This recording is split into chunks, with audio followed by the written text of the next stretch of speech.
दिन बना दिया बना के अच्छा बनाई तेरा। चलिए स्टार्ट सर। सड़क बनाई तो मौत आ रहा है। रेडी है। हाँ देखो एक क्वेश्चन बताते हैं।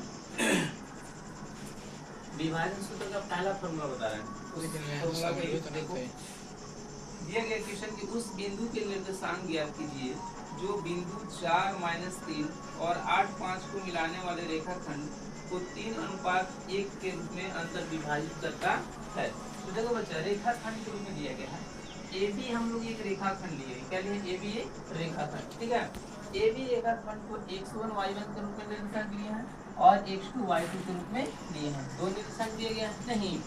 इसके बाद इसका विभाजन m1 और m2 के रूप में हो रहा है। किस रूप में हो रहा है?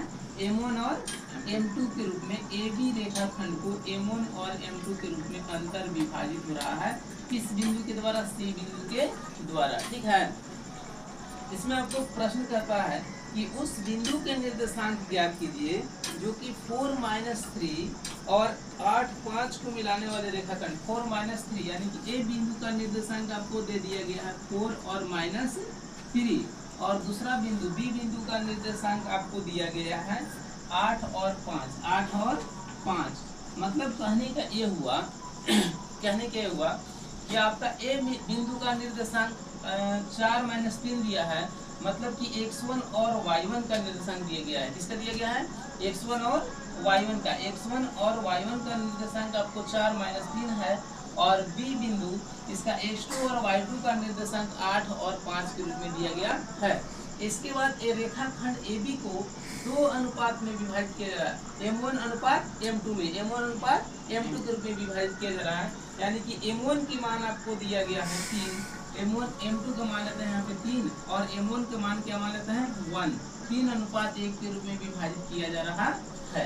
या इसको हम लोग ऐसे भी कर सकते हैं, इस सी बिंदु के निर्देशांक को यहाँ न करके यहाँ पे कर देते हैं तो m1 का आपको मान हो जाएगा 3 और m2 का मान कितना हो जाएगा बच्चे? 1 हो जाएगा और यहाँ पे सी x y के रूप में हो जाएगा। कोई दिक्कत है यहाँ पे? मतलब पहले था कि BC AB का क्या था? 3 गुना था नहीं, लेकिन अब क्या हुआ? BC 1 गुना हो गया और AC क्या हुआ? 3 गुना हो गया, ठीक है।